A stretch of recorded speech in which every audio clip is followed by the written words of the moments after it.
Shalom. Shabbat shalom. All praise be to the Most High. Glory to the Holy One of Yasharel. The Aleph and the Tah. The beginning and the ending. All praises be to him. Glory to his holy name, for he is worthy to be praised. You know that today is his Sabbath. You know, when he created the heavens and earth and everything beneath, he said that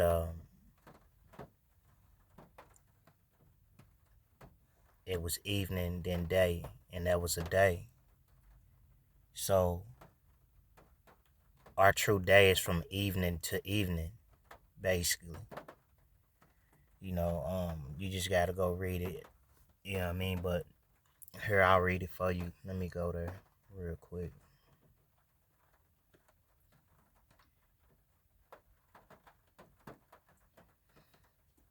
Just bear with me real quick. I'm gonna take you to Genesis. So the true Sabbath, the true beginning of the Sabbath, is basically from evening and then today, and that was a day. And so you have to understand that when that's why when Yahusha was sacrificed, they took him off of the stake before dark.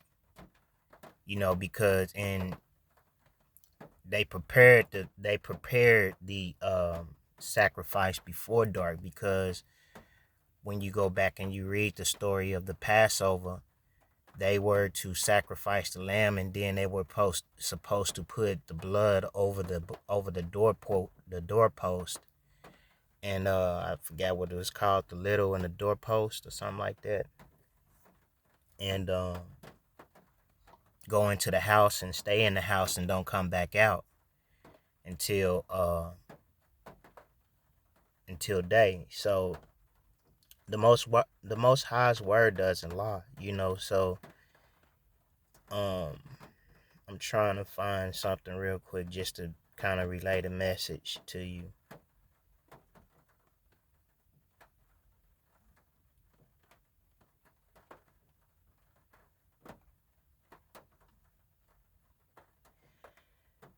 This is Genesis 1:22. And the earth brought forth grass and herb yielding seeds after his kind, and the tree yielding fruit, whose seed was in itself after his kind. And God and Elohim saw that it was good. In the evening and the morning were the third day. So the evening and the morning. So when it's evening, that was the time that they were supposed to prep the sacrifice. That's why it's no way that the so-called 3 days, Good Friday, Saturday, and he rose on Sunday. There's no way. So the true Sabbath was from, because he rose on the Sabbath. That's when he rose. He rose on the Sabbath. Everything correlates with the word. Everything corroborates the word. Everything corroborates the Torah. See, when you understand that the Torah is what the book is about, then that's when you'll start to understand. Those who don't understand the book, they don't understand it because they don't understand Torah. Yeah, it's one thing to encourage someone. Yeah, it's one thing to, lift someone's spirit and, give them the story. That's all good because, we do need that. But at the same time, you got different gifts. You know what I'm saying? That would be what you call ministering. You're ministering the word. You're administering the word to people. You know what I mean? You are using the word and using your situation, or using, parables to help people understand, what was happening in this situation. But then you have, the word needs to be taught. You see what I'm saying? Because if you don't teach the word, then you will never get an understanding. That's why the word says in I think it's Proverbs 3:5 or 3:4, something like that. 3:3 and 4, something like that. And all thy getting, get an understanding. I could be wrong. Yeah, that ain't it, but the one I'm thinking about, Proverbs 3:3 and 4 is lean not to your own understanding, but acknowledge him in all your ways, and he shall direct your path. That's what that is. But the word says, in all thy getting, get an understanding. So you have to be taught. We have to be taught the word again, and we know nobody knows it all. You know what I'm saying? And granted, there's people that study, but you got to study yourself to show yourself approved. You got to do the studying yourself. It's okay to listen to other people, and it's okay to listen to other people's message, but the Ruach Hakodesh, which they call the Holy Spirit, he should make all things known. But this not my message though.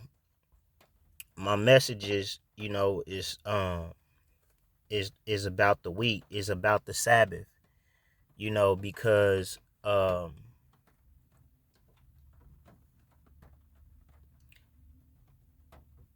you have to understand that when they were walking through the wheat fields and the Pharisees or the Sadducees was questioning Yahusha. They were questioning him. And you have to understand that Yahusha was the Torah. Yahusha was the word. Yahusha was the word that became flesh. It was in the beginning.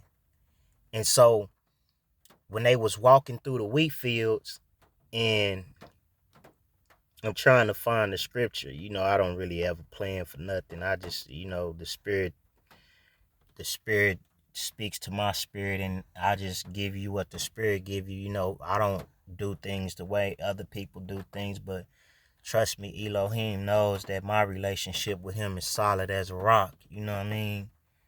You don't get to see, I don't have to, show you everything. The Most High says that what you do in secret, he shall reward you openly. So, a lot of the things I do is in secret.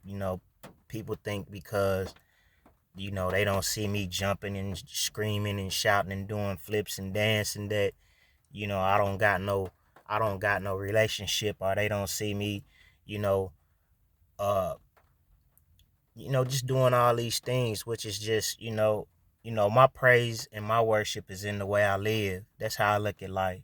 I praise him with my life, by staying holy. I worship him by, giving him my time, you know, not every day just waking up and just doing what I want to do. That's how I worship him. When I take time out of my day, to, because I don't got to. Everyone got free will. Everyone can do whatever they want to, but it's a sacrifice. Being obedient. What I mean, getting in his word every day, praying every day, fasting, giving.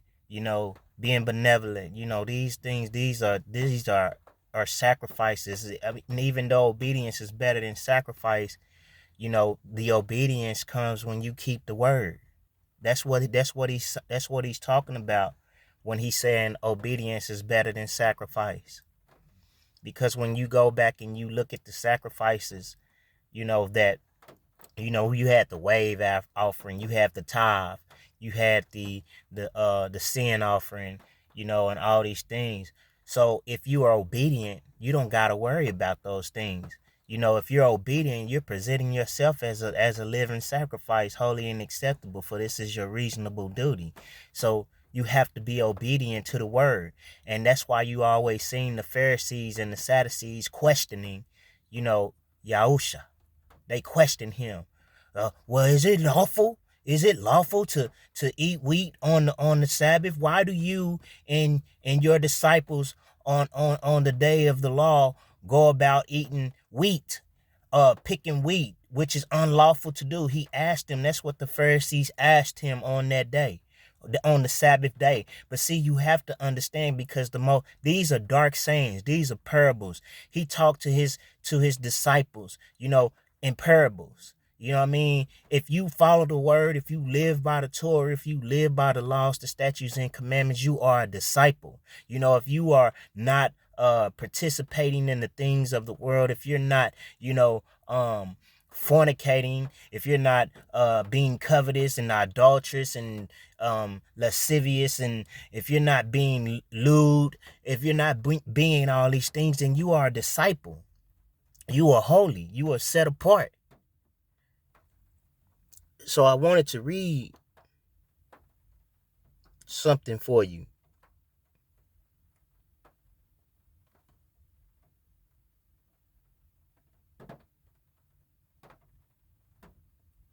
So we're going to go to Matthew 13 and 25.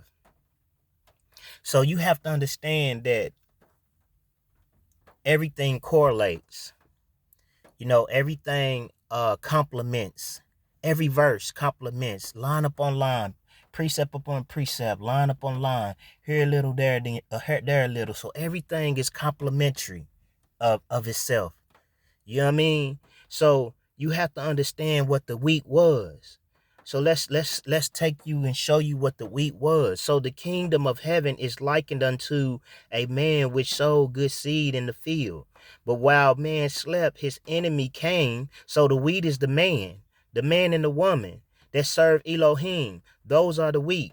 But while man slept, his enemy came and sowed tares among the wheat and went his way. So, what they do, what I mean? Because, I learned this too on my journey, and this is what a lot of, witches and warlocks do. When you sleep, they come in your dreams. They camouflage themselves as certain things, and they come in there and cast spells. That's why, I don't eat nothing in my dream. I don't, you know what I'm saying? I don't, it's just certain things I don't do in my dream, because I've, the Most High, for one, is protecting me, from all these things. I remember it's been a few times they tried to feed me some stuff and I threw it in the trash. You know what I'm saying? But, the spiritual realm is real. But anyway, but when the blade was sprung up and brought forth fruit, then appeared the tares also. So it's the battle between good and evil. You know what I'm saying? Too. You see what I'm saying? Because although they come in your dream and they do that, you still got to stay obedient. You still got to do right, pray it off, and all of that stuff. But then, there's another side too. Two edges of the sword. You got the good and the evil.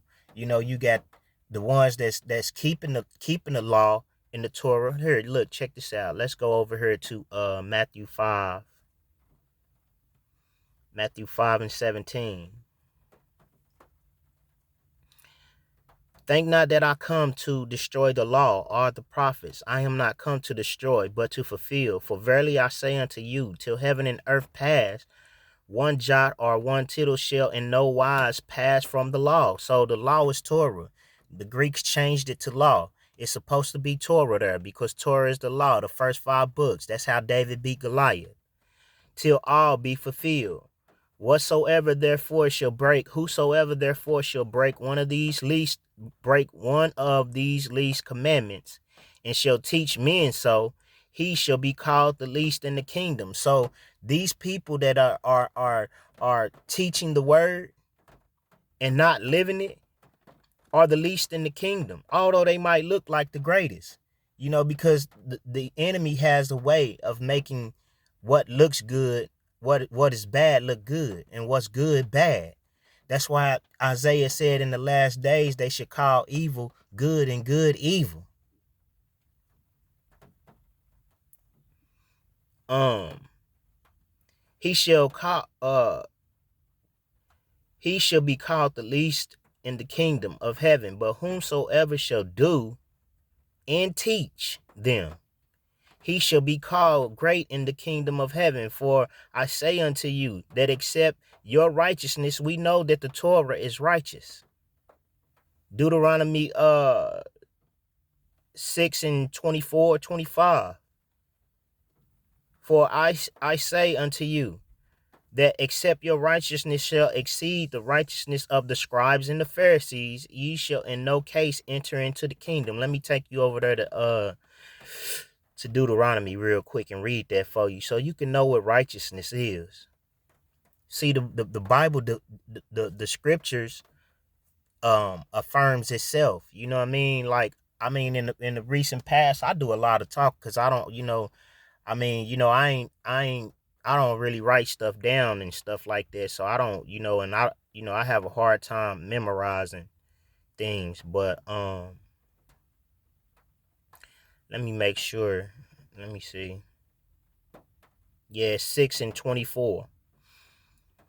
And I'm gonna start at 22. And Yahuwah showed signs and wonders, great and sore, upon Egypt, upon Pharaoh, and upon all the household before our eyes. That's what he did to bring you out of bondage, out of sin, out of slavery.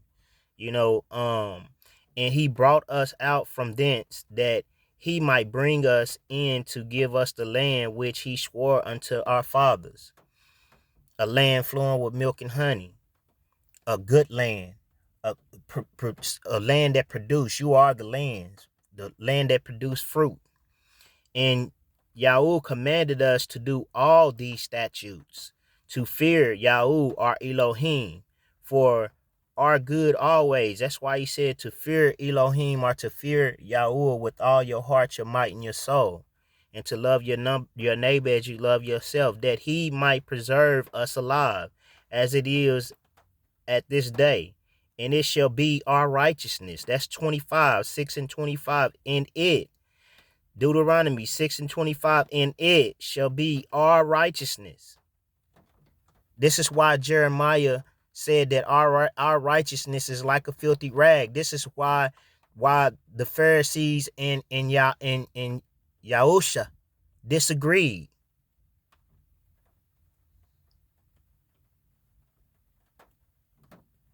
And it shall be our righteousness. And if we observe to do all these commandments before Yahweh our Elohim, as he have commanded us.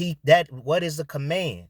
A stop sign is a command. You stop at a stop sign. You stop at a stoplight. You yield at a yield sign. These are commands. When an officer puts his lights on you and tell you to pull over, he's giving you a command. But those are man-made commands.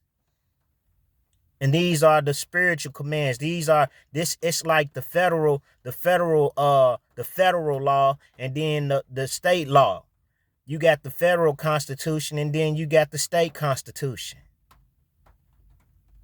So you got a supreme law of the world, and then you got the law of the land.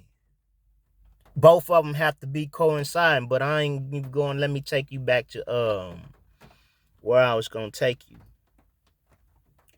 I might have to Google this because I forgot where it's at. Hold on just a second.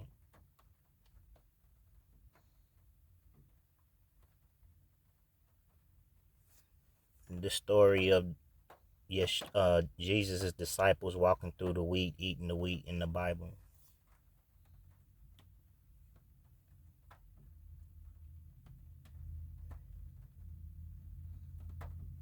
The story of Yeshua eating wheat and his disciples walking through eating wheat in the Bible.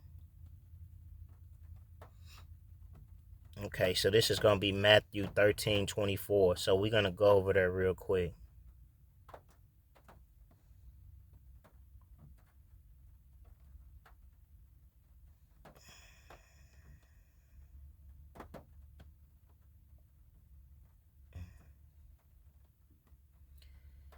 And another parable This is Matthew 13:24. Another parable, but he forth another parable put he forth unto them, saying, the kingdom of heaven is likened unto a man which sowed good seed in the field. Okay, so I was already there.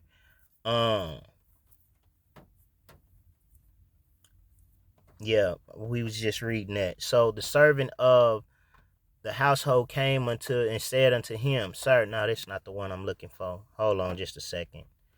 That's what I just read.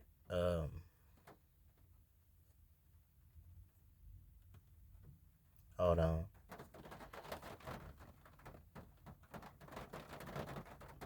When the Pharisees challenged Jesus and his disciples for eating wheat on the Sabbath, where is it found in the Bible?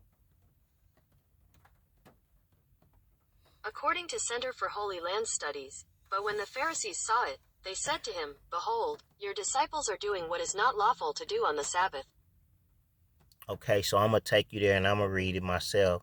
So that's Matthew 12:1 and 2. Okay, so we was over one before, but I'm trying to get to a point. There's a method to the madness, and so you have to understand, because I'm trying to help you open. Well, the word, that's why the Most High put servants in the earth to teach you, to help you open up your eyes. Those who want to hear gonna hear, and those who want to see. The man cried out. He was blind. He was blind and he cried out to Yeshua when everybody was talking about, man, shut up. He was a beggar. He was begging for the Most High, Yeshua, Yahusha, to open up his eyes so that he could see, because he was blind.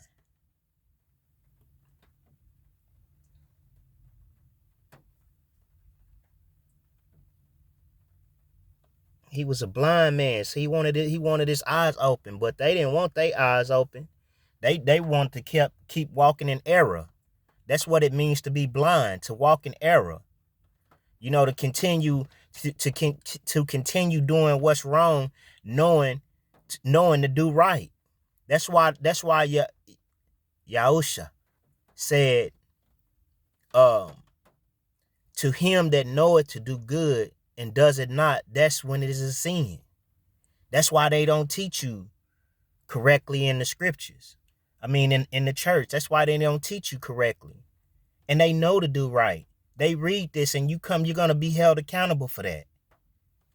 The Most High is going to punish you for that, because you sitting here teaching these people wrong. And you sending them to hell in a handbasket. And some of these people wonder why their life is not bettering. It's not getting better. Because you're not teaching them the truth and the whole truth and nothing but the truth. This is why your life not getting better. It's a difference when you're being attacked and there's spiritual warfare going on, because they don't want to see you step into the land, because that's what happened to the Yasharielites. Before they stepped in the land, they had to go to war. Before they stepped in the promised land, they had to go to war. There was witches and warlocks and everything coming against. That's what we called them. But their enemies was coming against them before they went into the land.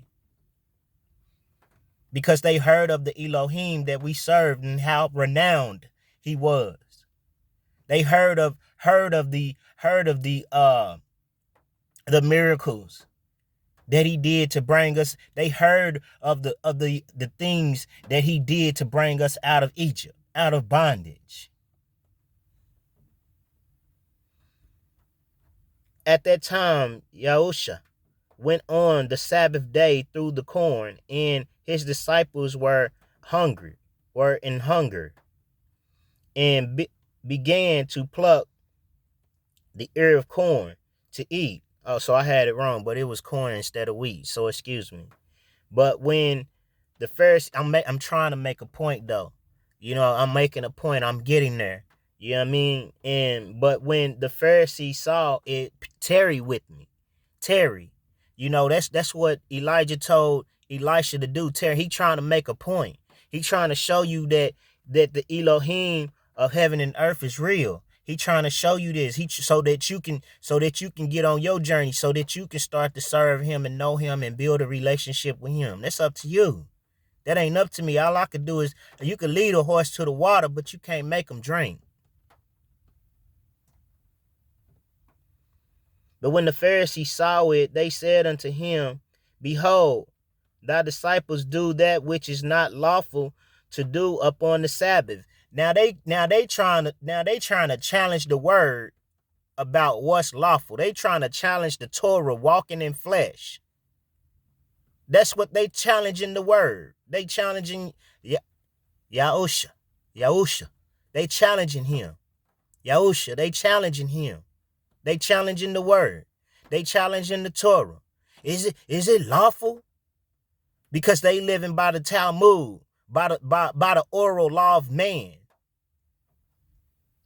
And this is why I'll do that on another message about them being talking about Abraham as their father. He was their father by faith. Because remember the prophecy that was said that his seed shall be like the stars of heaven and like the sands on the sea. You know what I'm saying? So they were children by faith. These people, because the seed could be bought then, during the time that the occupation of Rome was over Yasharel. When Pilate and all of them and Herod the Great was residing over Jerusalem. But when the Pharisees saw it, they said unto him, Behold, thy disciples. A disciple is someone who follows the word, someone who disciplines themselves, a disciple who follows the word. That's what the disciples did. They followed what? Torah. They followed the word. I'm trying to make it plain for you. It doesn't get no plainer than this. So you have to understand that Yahusha was the Torah. He was the one that Moshe went up to the mountain and he seen him face to face. And he taught Moshe. Yahusha did. Which is the word in the flesh, who was in the beginning. Hallelujah. Glory to your holy name, for you are worthy to be praised. Hallelujah. But he said unto them, Have ye not read what David did when he was in hunger, and they that were with him, how he entered into the house of Elohim, which was forbidden for someone who was not a priest to go into the temple, and did eat the showbread which was not lawful for him to eat, neither for them that were with him, but only for the priest. But I know it is one in there where I think it might have been the corn. I thought it was the wheat though, but I could be wrong. But anyway, my point is this, that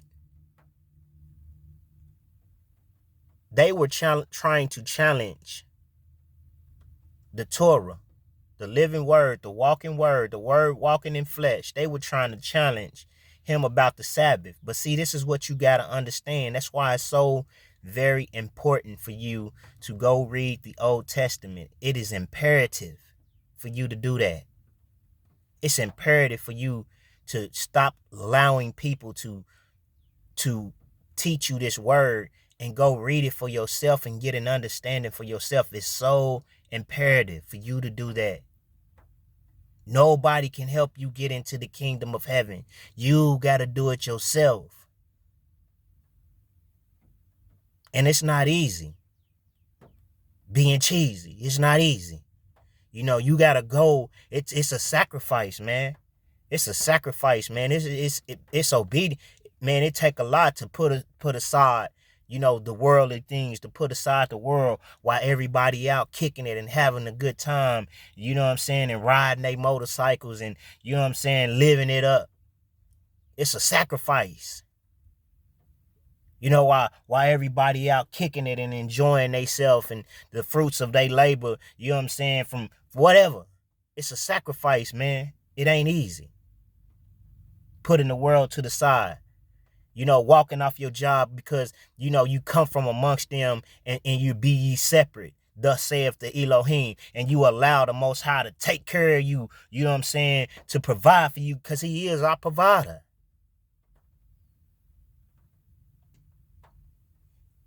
And so you have these people trying to challenge the Torah. They trying to challenge the word, talking about it's lawful, but they doing all kind of wickedness behind closed doors. So, they asking them, is it lawful to do? Let me read it for you again one more time. Have ye not read? Oh, excuse me. Verse 2. But when the Pharisees saw it, they said unto him, behold, thy disciples do that which is not lawful to do upon the Sabbath day. So this is allegorical. This is symbolic too. It's not res. It's not just on the surface. Because we can go deeper than the surface. I used to be shallow. You know what I'm saying? But I ain't shallow no more, man. I'm telling you, you got to look beyond what you see on the surface. You know what I'm saying? And sometimes, having a good heart, sometimes it causes you to overlook that, to overlook that which is deep. You know what I'm saying? But, we learn all things. Life is a lesson. You learn how to, not look at what's on the surface and go deep. But I'm trying to make a point to you, or to everyone, or those who would listen, that but when the Pharisees saw it, they said unto him, behold, thy disciples do that which is not lawful to do on the Sabbath day. So they walking through the corn, picking corn. They eating, they hungry. Have you ever heard somebody say, when they want to talk to you, they pick your brain, right? So, and that's the same thing going on here, because, on the spiritual side, they were keeping the Sabbath. They were doing what was lawful on the Sabbath. They were eating on the Sabbath that which they had worked for the 6 days. They had worked 6 days, and then it was time to rest, and it was time to learn. It was time to be taught the word. They was walking with the word. The word was teaching them. While walking through this cornfield, the word was teaching them principles, integrity, morality, morals. I grew up, without no morals, man. You know what I'm saying? We didn't get taught those things. Those were things we had to learn. I didn't have no morals. I didn't know what integrity was. I didn't know that, integrity is what you do when no one is looking. I didn't have any dignity.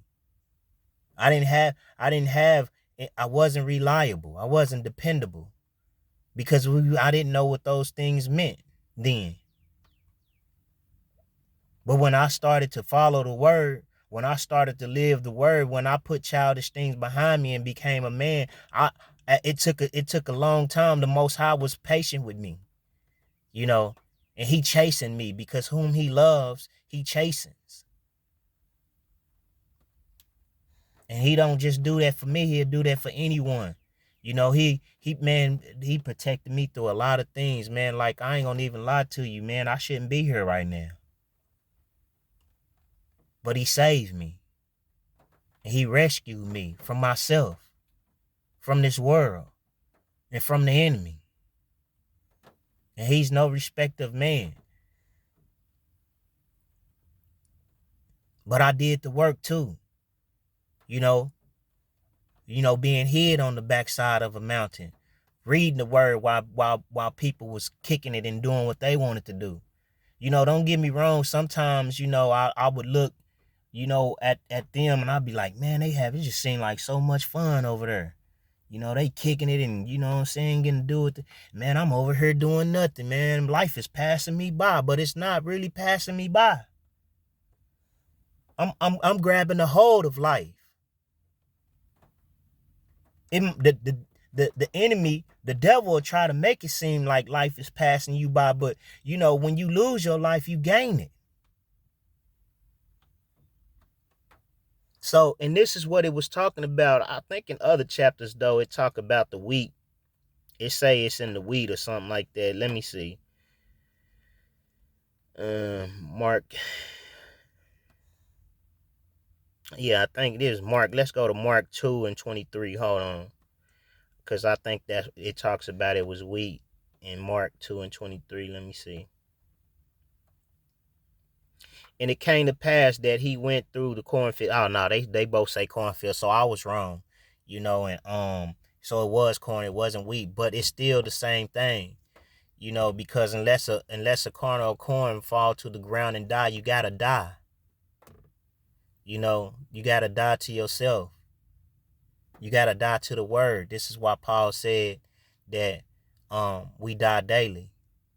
And when you see me, that's what's going on. I'm dying to the flesh. I'm dying daily so that I can live with him. When you look at the TV and you look at all the things going on the TV, and you look at all these rappers and look at all these entertainers and everybody passing away, because they gained their life. They were so busy gaining their life, they lost it. When you see your friends out here living fast, kicking it, having money, doing all these things, when you look at FBG Duck, and you look at, all these rappers, King Von and them, they were so busy gaining their lives, they lost it. And that's what the word says. You got to lose your life to gain it. But if you gain your life, you're going to lose it. Let me take you there, and then I'm going to close out. I just Google stuff. It's faster for me. I got it in my brain. So you got to lose your life to gain it in the Bible. Matthew 16:25. Matthew 10:39. So we're going to go to Matthew 10:39 real quick.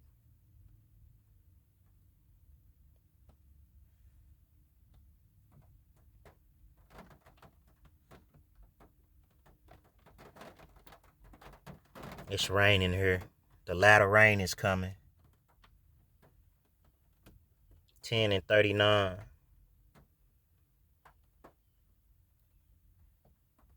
And he that taketh not his cross and follow after me is not worthy of me. Let me go back up. So we hearing it right there. He that loveth father or mother more than me is not worthy of me. And he that loveth son or daughter more than me is not worthy of me. And he that taketh not his cross and followeth after me is not worthy of me. He that findeth his life shall lose it. And he that loses his life for my sake shall find it. He that receiveth, you receiveth me. That is not the one, but that's part of it. That's part of it. Hold on, let me find it. So you got to lose your life to gain it. Let me go to Matthew 16:25.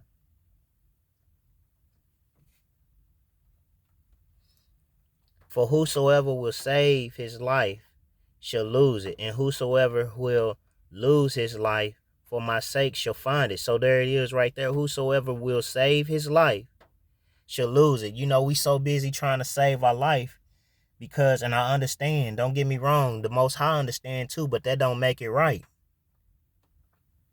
Just because you grew up in the ghetto, just because you grew up impoverished, it doesn't make it right. You going out here and doing what it is you got to do to get yourself out of the ghetto, to get your mama, put your mama and your daddy and them in a better situation. That don't make it right. You know what I'm saying? When you do right, you get right. You reap what you sow. You can't do evil and expect, good to come out of it. You can't. And I always use the mathematical equations. If you had 25 plus 25 minus 75, what would you get? Add that up. You're going to lose. Even though you got a positive 25, you got a negative 75, so you're going to lose, and you're going to have a negative 50. So for every 10 steps you take forward, you taking more steps back when you trying to do it the wrong way. And although it might seem like when you're doing it the right way, when you getting that 75, that 75 positive, that plus 75, although it's a negative 25, you taking 10 steps forward, but you only taking 3 steps back. Negative and positive is everywhere. You know what I'm saying? On your car, you got a negative and a positive. And your bodies are made up of negative and positive. That's why you can walk on the carpet with your feet, you know what I mean, and get static, and you can touch something and like a balloon, and you can feel the static, the electricity, the resistance. Have you ever seen one of those globes that you can go to and you put your fingertips on it, and the little lights, which is the electricity in the bulb, comes to your fingertips because the positives are attracted to the positives. So it's negative and positive in everything. You know what I mean? It's balanced. It's got to be balanced, but you want to be doing more positive, even though you were formed in sin and shaped in iniquity, even though you were born a sinner. You know what I'm saying? The objective and the end goal is to get into the positive, to live positive, to work positive things, to work the word, because it is the positive. When you follow the word, that's the positive. But when you follow the world, that's the negative. So if you follow in the world, you're going to get negativity. That's why we follow the word. Even though we follow the word, and we in the positive, we still get that negative. I'm just trying to make sense to you. That's it. So I hope I was able to help someone. Like, subscribe, and share. Shalom. May Yah bless you and keep you. May Yah cause his face to shine up on you and be gracious to you. May he lift his countenance up on you and give you peace, that the name of Yahweh, Yud He Vav He, might be known in the children of Yasharel. Shalom. Peace and blessings. Shabbat Shalom. Happy Sabbath. Shabbat Shalom.